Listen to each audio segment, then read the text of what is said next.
স্টেশনের সমস্ত গল্প শুনতে সাবস্ক্রাইব করুন আমাদের চ্যানেলে। শুনতে থাকুন আশিস চক্রবর্তীর কাহিনী শাকচুন্নি।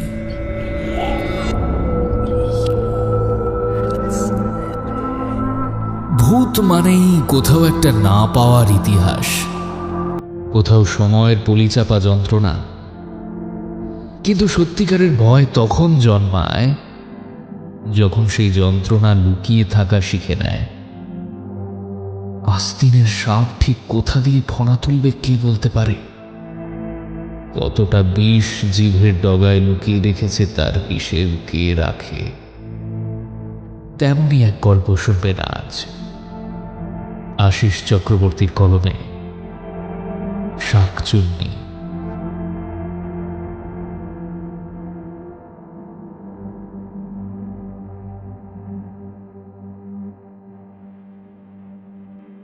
বেলা বেড়েছে, সূর্য উঠে গেছে মাথার উপরে। চৈত্র মাস, আকাশের অবস্থাও ভালো নয়। গরম বাতাস বইছে থেকে থেকে। সংকীর্ণ মেঠো পথ ধরে হেঁটে চলেছে গৌরী। দরকার না পড়লে এ পথে তেমন কেউ আসে না, তাই পথের অবস্থাও ভালো নয়। আগাছা ঢেকে রেখেছে পথ।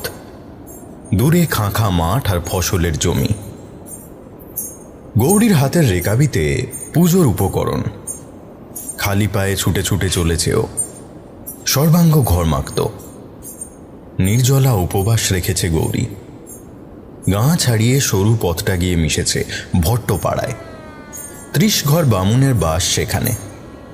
পাড়ার মাঝখানে রয়েছে মা চণ্ডীর পুরনো মন্দির। বড় জাগ্রত মা, ভক্তদের কখনো খালি হাতে ফেরায় না। আজ মঙ্গলবার, তাই গৌরী সেখানেই চলেছে। বিবাহের ৫ বছর অতিক্রান্ত হওয়ার পরও সন্তানের মুখ দেখেনি গৌরী।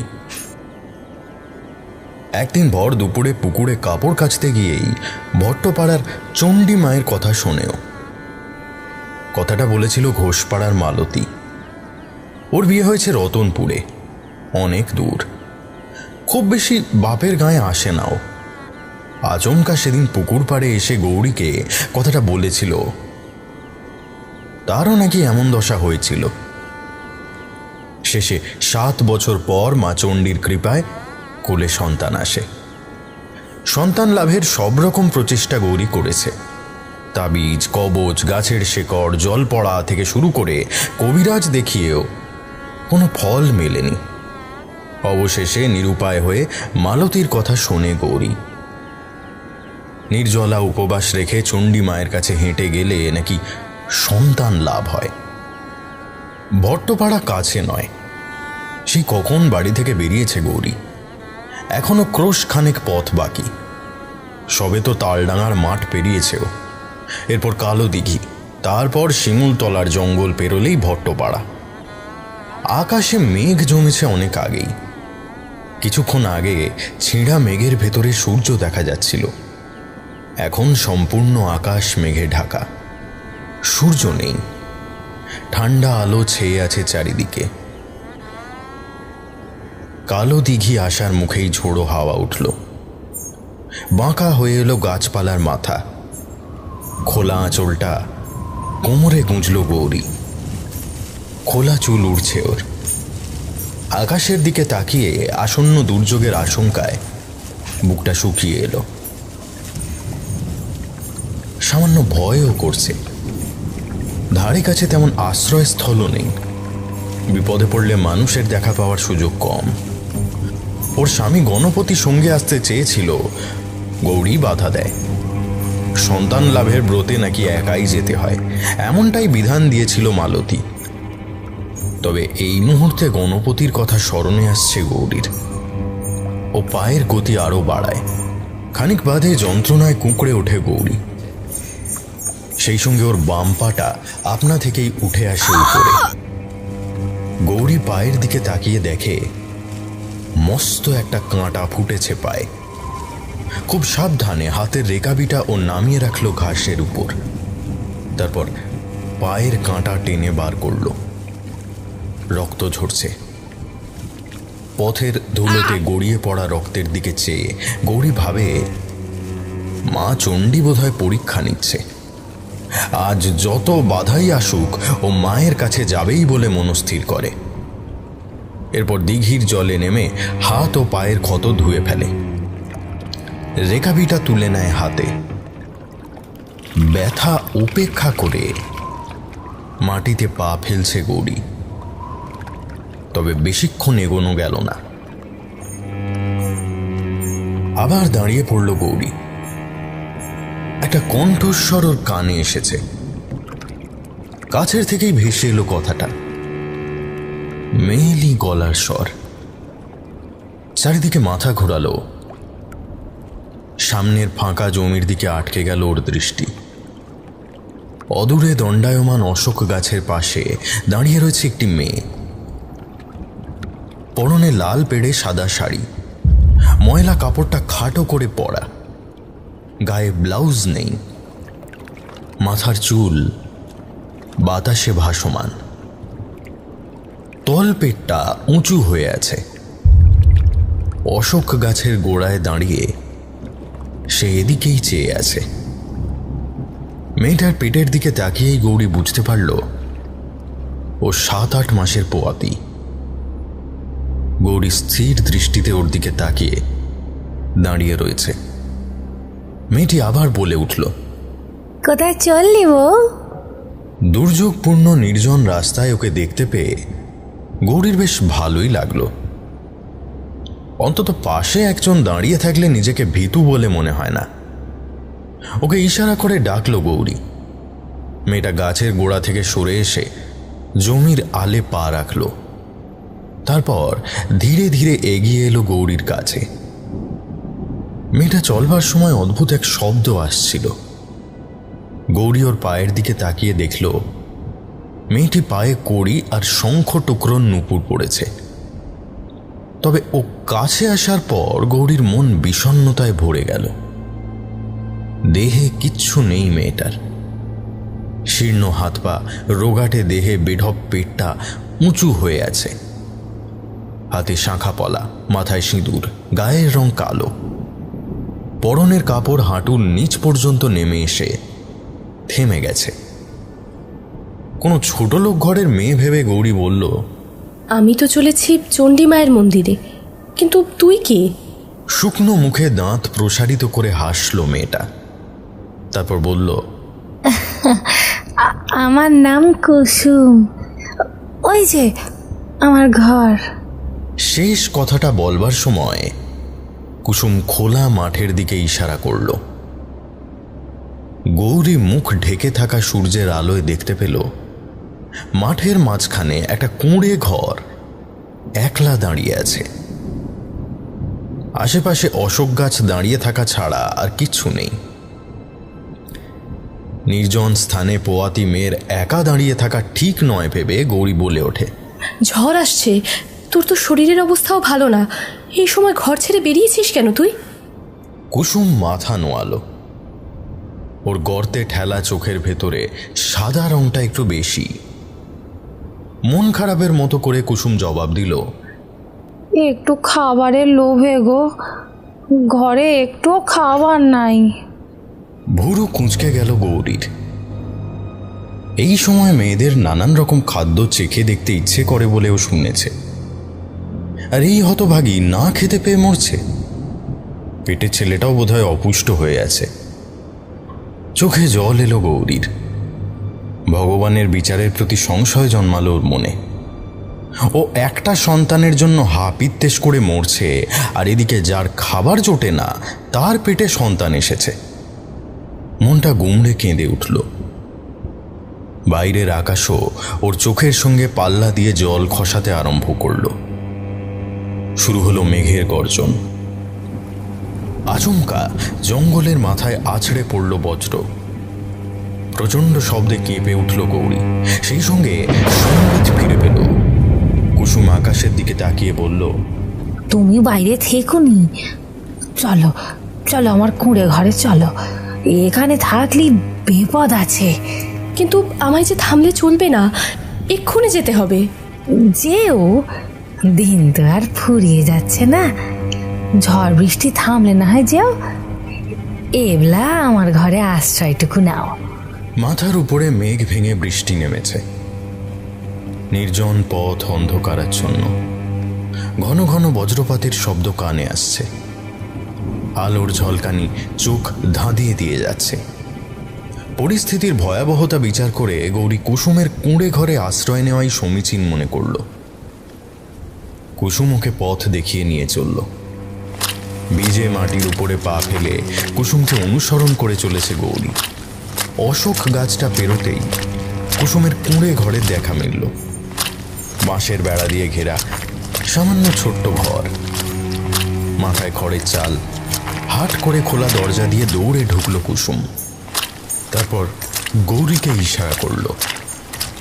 গৌরী ঘরের মধ্যে পা ফেলে অবাক হয়ে গেল। ছোট্ট ঘরটা পূর্ণ হয়ে আছে অভাবে। আলো সেরকম নেই। কঞ্চির দেওয়াল কেটে একটা ছোট্ট জানলা রয়েছে, সেদিক থেকেই সামান্য আলো এসে পড়েছে ঘরের মেঝেতে। মাঝে মধ্যে বিদ্যুতের ঝলকানিতে ফর্সা হচ্ছে ঘরটা। মাটিতে খড় বিছিয়ে গৌরীকে বসতে দিল কুসুম। গৌরী হাতের রেকাবিটা কোলের উপর নিয়ে বসল। মাটির কয়েকটা বাসন ছাড়া আর কিচ্ছু নেই ঘরে। ছেঁড়া ময়লা ধরা কয়েকটা কাপড় ভাঁজ করে মেঝেতে রাখা। কুলুঙ্গিতে সিঁদুরের কৌটো নজরে পড়ল। কুসুম মাথা নামিয়ে বসে রয়েছে। খাটো কাপড়ের আড়াল থেকে ওর স্ফীত উদর বেরিয়ে আছে। সেদিকে তাকিয়ে গৌরী প্রশ্ন করল, কদিন না খেয়ে আছিস? কুসুমের ফাটা ঠোঁট নড়ল। জিভ দিয়ে ঠোঁট চাটবার ভঙ্গি করল। গৌরী লক্ষ্য করল কুসুমের রক্তশূন্য মিশকালো শরীরে সাদা বর্ণের জিভটা বেমানান। কুসুম মাটির পাত্রগুলো খানিক নাড়াচাড়া করল। তারপর একটা মাটির সরা এগিয়ে দিয়ে বলল, কদিন খাইনি জানি না গো, এটা আজকে খেয়েছি। গৌরী উঁকি দিয়ে দেখল সরাতে আধ খাওয়া মাছ পড়ে রয়েছে। আগুনে ঝলসানো মাছ, মাংস পোড়ার সঙ্গে আষ্টে গন্ধ মিশে উৎকট গন্ধ ছাড়ছে। গৌরী নাকে আঁচল চাপা দিলে কুসুম তাড়াতাড়ি সরাটা ঢাকা দিয়ে রাখল। মুখটা সহজ করে বলল, শোল মাছ দিঘির জলে মরে ভেসে উঠেছিল, তুলে এনে আগুনে পুড়িয়ে নিয়েছি, বাকিটা রাতে খাবো বলে রেখেছি। তোমার নাকে মাছ পোড়ার গন্ধ ঠেকলো না বউ? আমি আমি একটু বরং গোবর জল ছিটিয়ে দিয়ে। হ্যাঁ, না না, সেসবের দরকার নেই, তুই বস, আমি ঠিক আছি। মুখের থেকে ও আঁচল সরিয়ে রাখল। মাছ ঢাকা মাটির সরার উপরে মাছি বসছে। দুর্গন্ধটা কমলেও ঘরের বাতাসে ভ্যাপসা গন্ধ ভর করে আছে। কুসুম খসখস করে গায়ের শুকনো চামড়া চুলকালো। ওর আঙুলের মাথা থেকে বেরিয়ে থাকা নখগুলো মোটা আর কালচে। দড়ির মতো ছড়ানো চুলে হাত ঢুকিয়ে কুসুম কিছু খুঁজবার চেষ্টা করল। তারপর বলল, তাও বউ, তোর বাড়ি কোথায় গা? রত্নকুম্ভ গ্রাম। কুসুম এবারে গৌরীর নধর দেহের উপর নজর বুলিয়ে বলল, তুমি রোজ পেট ভরে খেতে পাও না? এর জবাবে কি বলা উচিত ভেবে পেল না গৌরী। বসে রইল। কুসুমের লোভাতু চোখ গৌরীর শরীরে জমে থাকা মাংস মেদের পরিমাণ মেপে চলেছে। ধীরে ধীরে খুব খারাপ হয়ে আসছে কুসুমের দৃষ্টিটা। গৌরী অস্বস্তি অনুভব করে মাথা নামিয়ে বসল। এমন তীক্ষ্ণ চোখে কোনো পুরুষ মানুষও ওকে আজ পর্যন্ত দেখেনি। কুসুম বিড়বিড় করে বলে চলেছে, খেতে পাবেই তো, অভাব নাই। কাঁটা ফুটে যে রক্ত ঝরল তোমার, তাতেই বুঝলাম শক্ত শরীর। তোমার দেহে রক্ত, মাংস, মেদ সব মজুত আছে, যৌবন আছে, ভরাট সংসার তোমার। জোয়ান মরদ আছে, চিন্তা কি? ঠিক তোমার মতো সংসার করার খুব শখ ছিল আমার। হলো কই, কই হলো? এই সমস্ত কথার অনেকটাই কানে এলো না গৌরীর। ও ইচ্ছে করেই বাইরে চেয়ে রইল। বৃষ্টিটা সামান্য কমলে ও চলে যেতে পারবে বলে ভাবছে। মেঘের গর্জন থামছে না, বর্ষণ বেড়েই চলেছে। গৌরী আবার ঘরের ভেতরে দৃষ্টি ফিরিয়ে আনলো। কুসুম উবু হয়ে বসে রয়েছে, লিকলিকে হাত দুটো নিকোনো মেঝেতে ছোয়ানো। ওর ছোট্ট শরীরটার দিকে তাকিয়ে মায়া হলো গৌরীর। ও প্রশ্ন করলো, তোর বর কোথায়? কাজে বেরিয়েছে নাকি? জোড়া প্রশ্ন শুনে কুসুম যেন সম্বিত ফিরে পেল। চোখ বড় করে তাকালো। ওর শুষ্ক মুখে চোখ জোড়া বেমানান। বাইরে বিদ্যুতের আলোয় ঝিলিক দিয়ে উঠল ওর নজর। এই মুহূর্তে ঝোপের আড়ালে লুকিয়ে থাকা হিংস্র সাপদ মনে হচ্ছে কুসুমকে। বাইরে বাতাস বইছে, দরজা ডিঙিয়ে জোলো বাতাস হাড়ে কাঁপন ধরাচ্ছে গৌরীর। কুসুম দাঁতে দাঁত চিপে জবাব দিল, মানুষ বড় শয়তান গো বউ, বড় শয়তান। সুখে বাঁচতে চায়, সুখে বাঁচতে দেয় না। ইচ্ছে করে সব কটাকে গলায় পা দিয়ে পিষে ফেলি। কথাটা বলে মাটিতে পা তুলে আছাড় মারল কুসুম। রাগে ফুঁসছে ও। ওর শীর্ণ দেহটা কাঁপছে। কুসুমের বেঢপ পেটটায় বারে বারে নজর পড়ছে গৌরীর। মাথার চুল ঝাঁকিয়ে নিজের ভয়ঙ্কর ক্রোধ প্রকাশ করে চলেছে কুসুম। অনেকটাই কুৎসিত দেখাচ্ছে ওকে। গৌরীর গলার ভেতরটা শুকিয়ে এলো। ও ভয় পেয়ে বলল, হে কি কুসুম, তোর কি হলো? এরকম করছিস কেন? কুসুম উত্তর দিল না। মেঘের গর্জনের সঙ্গে তাল মিলিয়ে ও গর্জে চলেছে। ওর লম্বাটে শরীরটা সাপের মতো দুলছে। গৌরীর হাতের আঙুলগুলো কেমন অসাড় হয়ে এলো। মেয়েটার কি মাথার ব্যায়ামও আছে?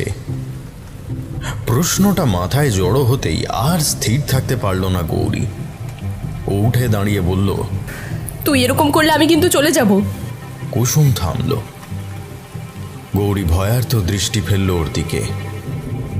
কুসুম ক্রোধে ফুঁসতে ফুঁসতে পা ছড়িয়ে বসেছে এখন। ওর মাথার চুল এলোমেলো হয়ে বিছিয়ে আছে সর্বাঙ্গে।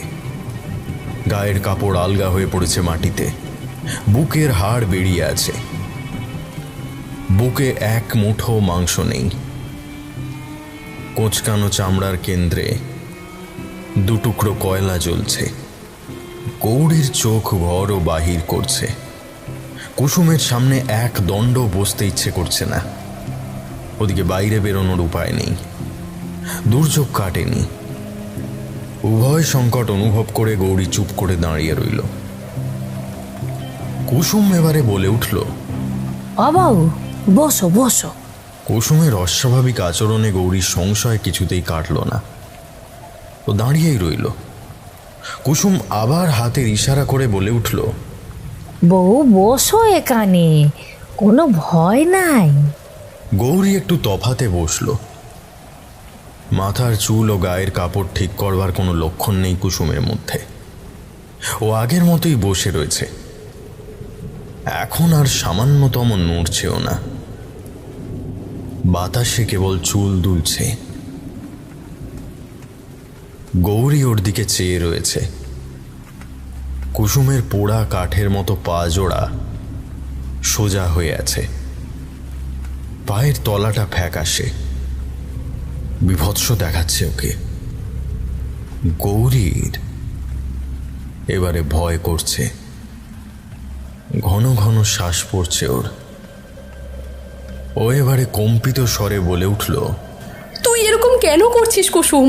শরীর খারাপ লাগছে? শুকনো কাশির মতো হেসে উঠল কুসুম।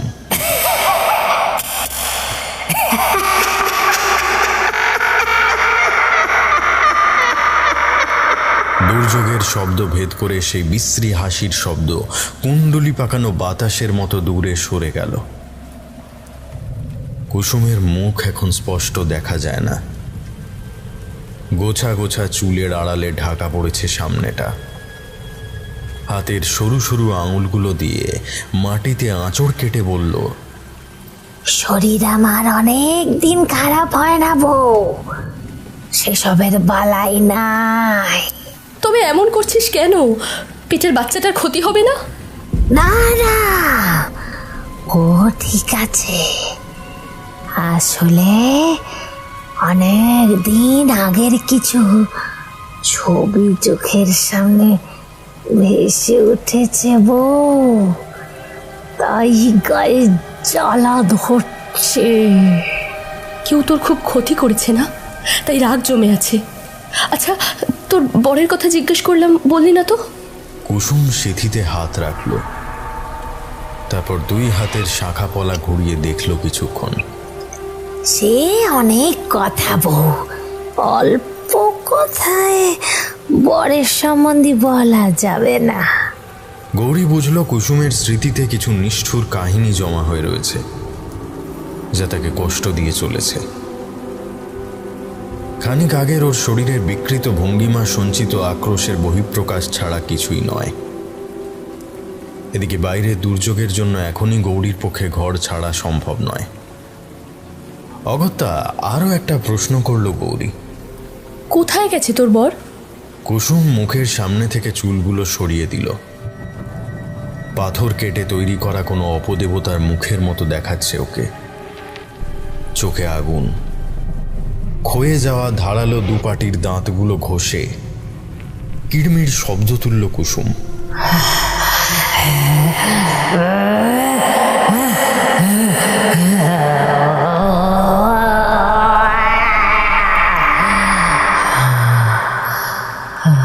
গাল ও চোয়ালের হাড় উঁচু হয়ে আছে, মুখের চামড়া পাতলা হয়ে তিরতির করে কাঁপছে। গৌরী কুসুমের মুখের উপর ছেয়ে থাকা অসহায় দুর্বল ভাবটা সরে যেতে দেখল। কুসুমের হাত পায়ের অবস্থান এখন অনেকটাই প্রতিহিংসাকারীর মতো। কুসুম ক্রোধে ডুবে গেল। গৌরীর গলা শুকিয়ে আসছে। কুসুমের রূপ দেখে ওর বুকের উপর যেন পাথর চেপেছে। ধীরে ধীরে কুসুম খানিক শান্ত হয়ে বলল, তাই আমার কোনোদিনই শক্ত ছিল না বউ, বিটে মাটি নাই।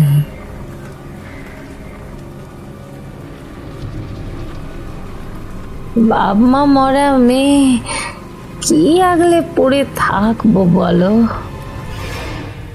জলে যেমন শ্যাওলা ভাসে, তেমনি ভেসে পৌঁছেছিলাম কুশ গ্রামে। সম্বল বলতে ছিল মরদের দুটো হাত, যে হাত দুটো ধরে সুখের সন্ধানে বেরিয়েছিলাম। বরটা আমাকে সব সময় লতানো গাছের মতো জড়িয়ে থাকতো। ওর গায়ের গন্ধ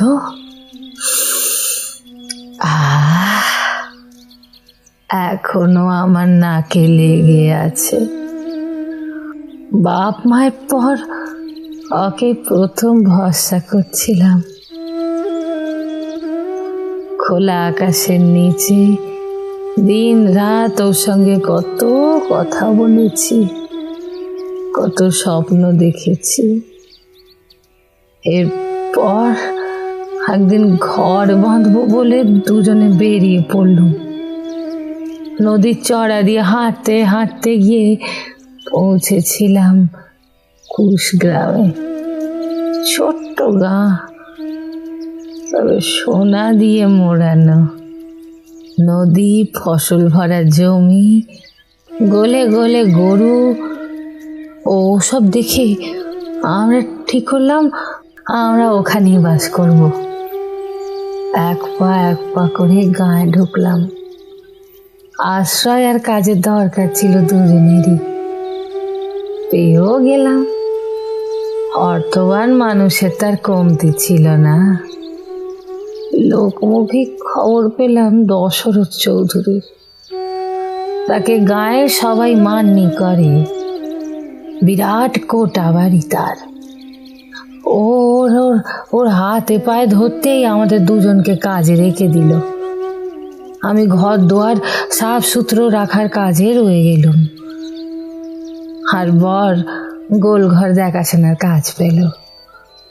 দশরথ চৌধুরী থাকবার ব্যবস্থাও করে দিল। ওর কোটা বাড়ির পেছনে একটা ছোট্ট ঘরে আশ্রয় পেলাম, কিন্তু আশ্রয় বেশি দিন স্থায়ী হলো না। কুসুম থামল। বাইরে বৃষ্টির বহর বেড়েছে। কালো মেঘ কুঁড়ে ঘরের মাথার উপরে নেমে এসেছে। গায়ে আঁচল জড়িয়ে বসল গৌরী। ঠান্ডা বাতাস এসে ঠেকছে ওর গায়ে।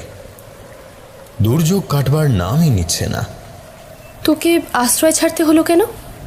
বিপদ।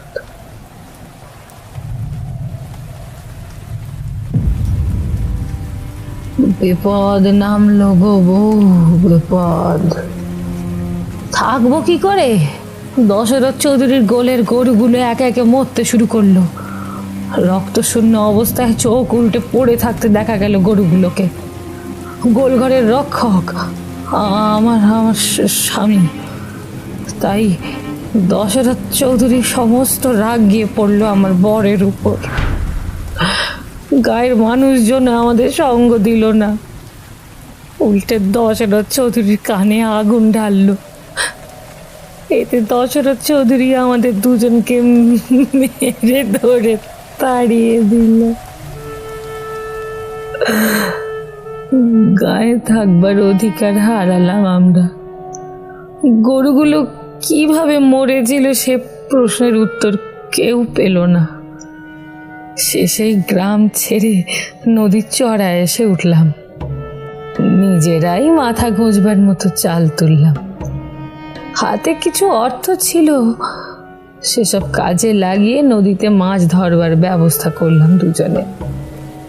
সেই মাছ দূরের গ্রামে বিক্রি করে দিব্যি ছিলাম জানলে। তবে কপাল মন্দ হলে যা হয়, তুমি যতই চেষ্টা করো বাঁচবে না। কুশগ্রামে মড়ক দেখা দিল। ছেলে বুড়ো সব মূল্য। নদীতে নদীতে মরা ভেসে যেতে দেখলাম। অল্প অল্প করে সুন্দর ঘাটা জনশূন্য হতে থাকলো। এই ভয়ানক ঘটনার দায় এসে পড়ল আমাদের উপর। গায়ের লোকের বিশেষ আমাদের জন্যই গায়ে মড়ক লেগেছে। আমরা অপয়া। আমি ডাইনি। আমরা গায়ে ঢোকার পর থেকেই বিপদ বেড়েছে। প্রথমে গরু মরল, তারপর মানুষ। আমরা নাকি গায়ের বাতাসে বিষ ছড়িয়ে দিয়েছি। ফলে একদিন গোটা গাঁ লাঠি সোটা হাতে উঠে এলো নদীর চড়ায় আমাদের ঘরের সামনে। আমাদের সাফ সাফান্ত করলো। চিৎকার চেঁচামেচি শুনে আমাকে ঘরে আটকে বর বাইরে গেল। পরক্ষণে দেখি ঘরে আগুন জ্বলছে। আমার পেটে তখন সন্তান এসছে। নদীর ধারে ঘর। বাঁচার জন্যে জলে লাফিয়ে পড়লাম। সাঁতরে ওপারে গিয়ে উঠলাম। ওপারে উঠে দাঁড়িয়ে দাঁড়িয়ে ঘরটাকে ছাই হতে দেখলাম, কিন্তু বরকে আর দেখতে পাইনি। গায়ের লোকজনও ছিল না। অনেক কেঁদেছিলাম সেদিন। পেটের বাচ্চাটার জন্য কষ্ট হচ্ছিল। তারপর সেখান থেকে পালিয়ে এখানে এসেছি। এখন এখানে একাই থাকি। বরের মরা দেহটা তো দেখিনি, তাই জন্য বিশ্বাস করি সে এখনো বেঁচে আছে। হয়তো খুঁজছে আমাকে, আমিও খুঁজছি ওকে। একদিন হয়তো পেয়েও যাব। কুসুম চুপ করলে আবার ওর শরীরের দিকে তাকালো গৌরী। কুসুমের শীর্ণ অশক্ত দেহটা দেখলেই বোঝা যায় কষ্টে আছে। বড় অভাগী মেয়েটা, বর বেঁচে আছে কি মরেছেও জানে না, পেটের সন্তানটারও ভরসা নেই। এসব ভেবে বুকটা মোচড় দিয়ে উঠল গৌরীর। এরপর কি একটা ভেবে ও বলল, তুই আমার বাড়ি যাবি কুসুম? যতদিন পর্যন্ত তোর বরের খোঁজ মিলছে না তুই আমার কাছে থাক, ভরপেট খা। কথাটা শোনা মাত্র কুসুম হামাগুড়ি দিয়ে এগিয়ে এলো গৌরীর সামনে। তারপর বলল, না বউ না, আমি আর যাব না। সংসার আমাকে আর টানে না। জলে জঙ্গলে পড়ে থাকতে আমি শিখে গেছি। তুমি আমার পেটের সন্তানটা নিয়ে যাও। আমি আমি আমি জানি তোমার অনেক কষ্ট, তোমার সন্তান হয়নি।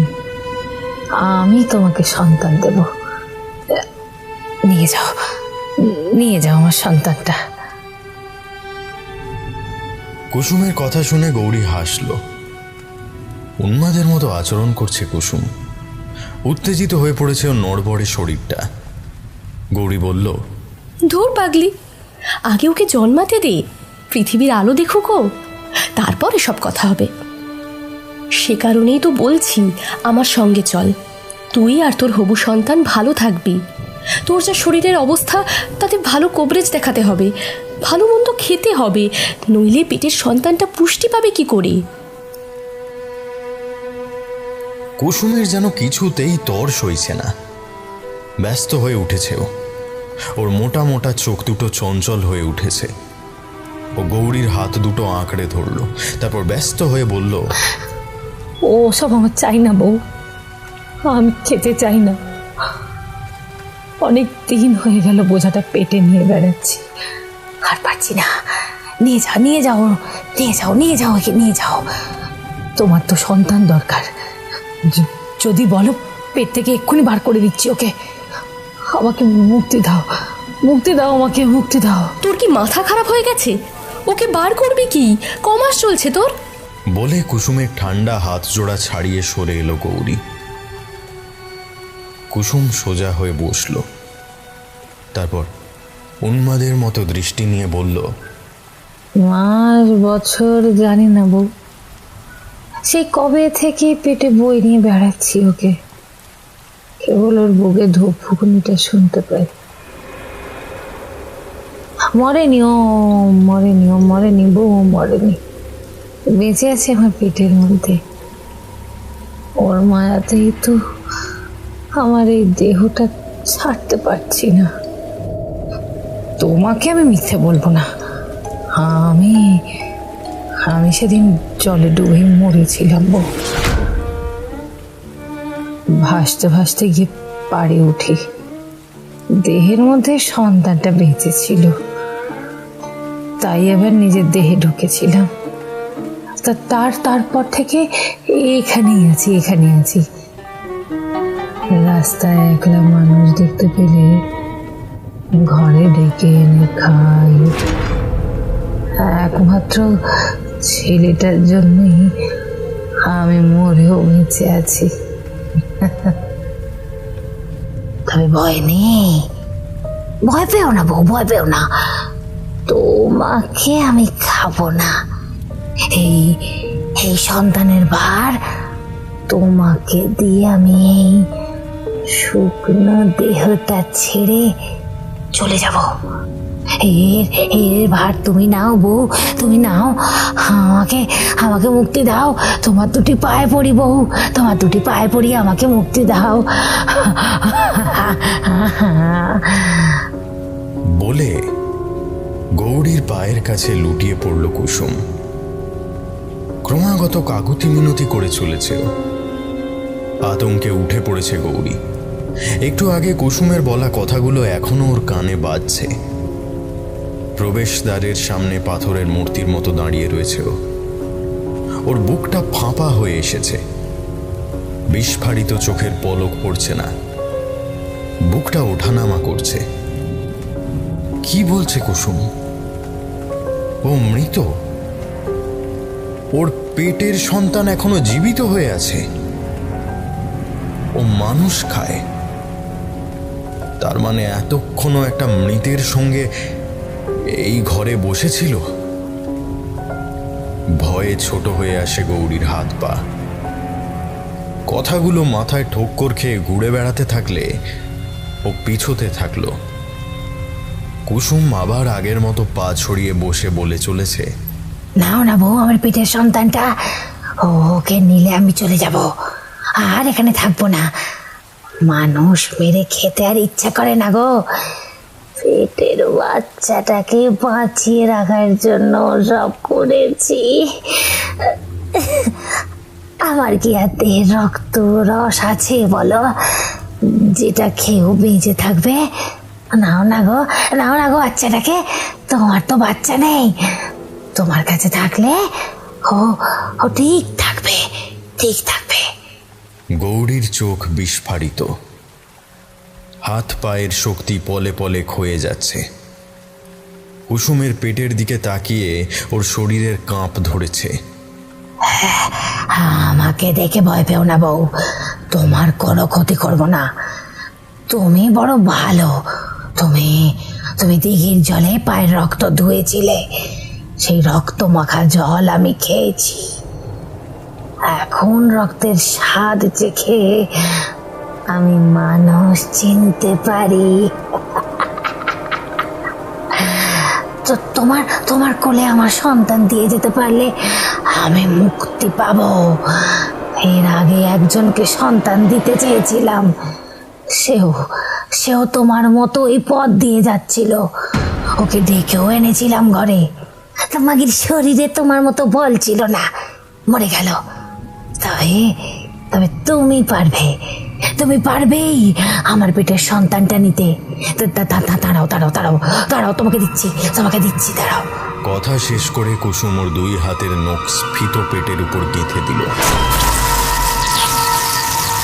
তারপর পেটটা চিরে দুই দিকে সরিয়ে দিল। কয়েক ফোঁটা কালো জমাট রক্ত পড়ল মাটিতে। এরপর কুসুম ওর ডান হাতটা পেটের ফাটল বরাবর ঢুকিয়ে বার করে আনলো একটা মাংসের দলা। কালো পাথরের মতো মাংসপিণ্ডের সঙ্গে জুড়ে রয়েছে একটা সরু নাড়ি, যেটা এখনো কুসুমের পেটের সঙ্গে যুক্ত হয়ে আছে। গৌরী বিভীষিকাময় দৃশ্যটা দেখে আতঙ্কে ফেটে পড়ল। ওর হাত থেকে খসে পড়ল পূজার রেকাবি। হাত পা মাথাযুক্ত মাংসের দলাটা থরথর করে কাঁপছে। কুসুম হাসি হাসি মুখ করে চেয়ে আছে ওর দিকে আর বলছে, নাও বউ, সন্তানটা নাও, নিয়ে যাও, ওকে নিয়ে যাও। তোমার একটা সন্তান দরকার না? আজ থেকে এই সন্তান তোমার। নাও নাও নাও নাও, হাত বাড়িয়ে সন্তানটা নাও। ওর যে তোমার মতো জীবন্ত মায়ের খুব দরকার। তোমার দেহ রসে সিক্ত, তোমার দেহ রসে সিক্ত করে পুষ্ট করে নাও ওকে। নাও নাও নাও নাও, আর দেরি করো না, এই নাও না। বিভীষিকাময় দৃশ্যটা সহ্য করতে পারল না গৌরী। ও চিৎকার করে মাটিতে আছড়ে পড়ে জ্ঞান হারালো।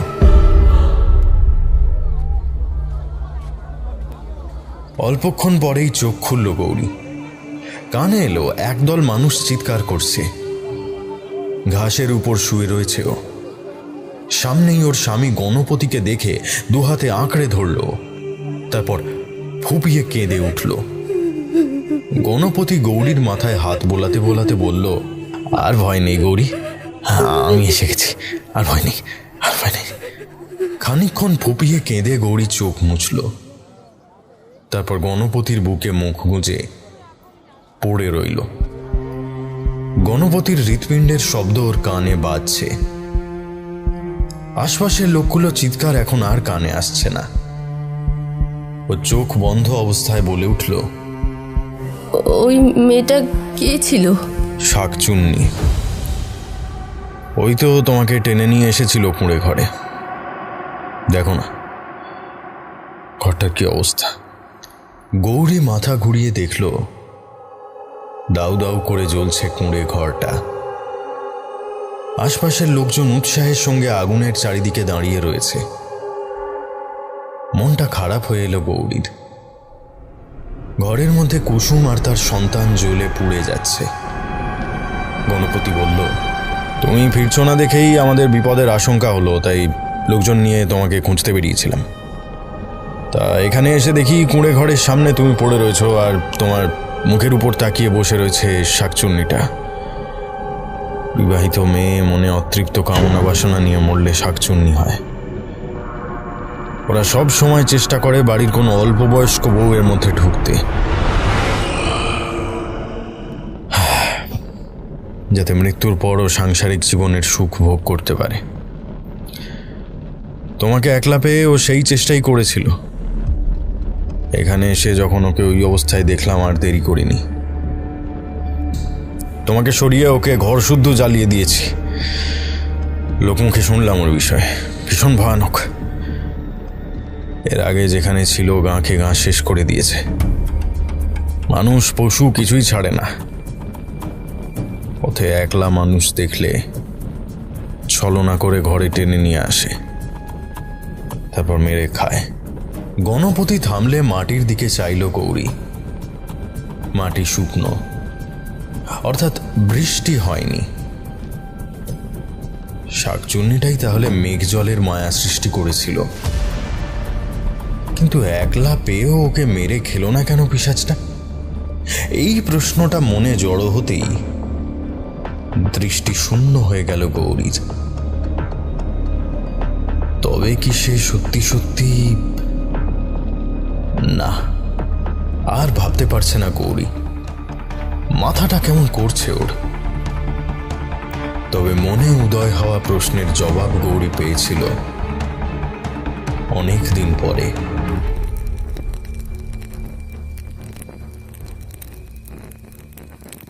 প্রায় 9 মাস পর গৌরীর প্রসব যন্ত্রণা উঠল। আতুর ঘরে দাইমা এলো। তীব্র প্রসব যন্ত্রণা সহ্য করে সন্তান জন্ম দিল গৌরী। যন্ত্রণা ক্লিষ্ট ক্লান্ত শরীর নিয়ে দাইমার দিকে চেয়ে ও বলল, ওকে আমার কাছে নিয়ে এসো, ওর মুখটা একবার দেখি। দাইমা কাঁপা কাঁপা হাতটা এগিয়ে দিল গৌরীর দিকে। গৌরী চোখ তুলে দেখল দাইমা 2 হাতে ধরে রেখেছে কালো মাংসের একটা দলা, যাতে জুড়ে রয়েছে লিকলিকে পোড়া কাঠের মতো হাত আর পা। কালো পাথরের মতো মাংসপিণ্ড থরথর করে কাঁপছে আর ভয়ানক চিৎকার করে কাঁদছে। এই ক্রন্দন কোনো শিশুর নয়, অন্য কিছুর, অন্য জগতের থেকে ভেসে আসা কান্না যেন। গৌরী ওর সন্তানের জিভটা লক্ষ্য করল। কালো মুখবিবরে সাদা রক্তশূন্য জিভটা জুড়ে রয়েছে। আতঙ্কে শিউরে উঠল গৌরী। এই দৃশ্য ও আগেও দেখেছে। ঠিক সেই সময় ও মালতীকে আতুর ঘরের দরজার সামনে দাঁড়িয়ে থাকতে দেখল। মালতী চওড়া হাসি হাসছে। ওর মুখের উপর নারী সুলভ কোনো অভিব্যক্তি নেই। বিশ্রীভাবে হাসতে হাসতে ও এগিয়ে এলো গৌরীর সামনে। গৌরী হাঁপাতে হাঁপাতে বলল, হে কি মালতী, তুই হাসছিস? আমি পেটে কি ধরেছি তুই বুঝতে পারছিস না? আমার এই ভয়ানক বিপদে তুই হাসছিস? মালতী কোনো জবাব দিল না। ওর হাসি বেড়েই চলেছে। গৌরীর কথা শুনে দাইমা চমকে উঠল। ঢোক গিলে বলল, কার সঙ্গে কথা কইছ বউ? কেন মালতীর হাসি তুমি শুনতে পাচ্ছ না? এই তো আমার পাশে দাঁড়িয়ে আছে ঘোষপাড়ার মালতী। দরজায় খিল দেবা, ঘরে তো কেউ ঢোকেনি। তাছাড়া মালতী আসবে কোত্থেকে? বছর 2 আগে ঘোষপাড়ার মালতী ওর বাপের বাড়িতেই বাচ্চা বিয়েতে গিয়ে মারা গেল তো। আমি তো ছিলাম আতুর ঘরে। কি বলছো কি তুমি? আমি ঠিক বলছি বউ, ওর পেটে মরা বাচ্চা ছিল। গৌরী মালতীর দিকে চোখ ফেরালো। মালতীর মুখটা এখন মরা মাছের মতোই। ও মুখ ফাটিয়ে হাসছে, চোখ বন্ধ, চোখের উপর তুলসী পাতা দেওয়া, নাকের ছিদ্রে প্রবেশ করানো রয়েছে তুলো, মাথায় সিঁদুরের কৌটো উল্টে ফেলেছে যেন কেউ, গলায় সাদা ফুলের মালা, সব মিলে যাচ্ছে। এমন সাজেই সধবা মেয়ের মরা নিয়ে যাওয়ার রেওয়াজ আছে। অর্থাৎ গৌরীর যন্ত্রণা ক্লিষ্ট শরীরটা ঝিমিয়ে পড়ছে, চোখে নেমে আসছে অন্ধকার, ওর মাথার ভেতর ভেসে উঠল কয়েকটা কাটা কাটা চিত্র। পুকুর পাড়ের মালতী থেকে শুরু করে শাকচুন্নি কুসুমের কুঁড়ে ঘরের মধ্যে গিয়ে থামল সেই ছবি। তার মানে মালতী ওকে ইচ্ছে করে সেখানে পাঠিয়েছিল। অন্ধকারের অতলে হারিয়ে যেতে যেতে ও শুনতে পেল মালতী বলছে, আমি যেটা পারিনি তুমি সেটা পেরেছ গো। তুমি কুসুমের সন্তানটা পেটে ধরতে পেরেছ। ও অনেকদিন ধরেই এমন একটা জটল করছিল যেখানে ওর বাচ্চাটা বেড়ে উঠতে পারে।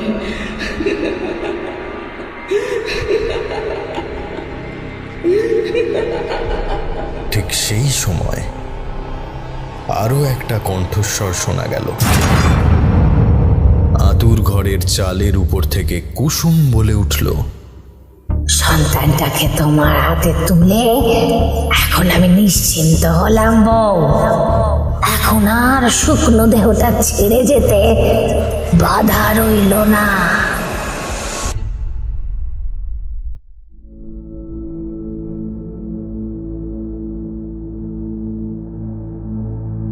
আজকে গল্প পাঠে ছিলেন সায়ক আমান। বিভিন্ন চরিত্রে দিতিপ্রিয়া, সায়ক এবং বর্ণিশা। শেষ হল আশিস চক্রবর্তীর কাহিনী শাকচুন্নি। সকলে ভালো থাকবেন। শুভরাত্রি।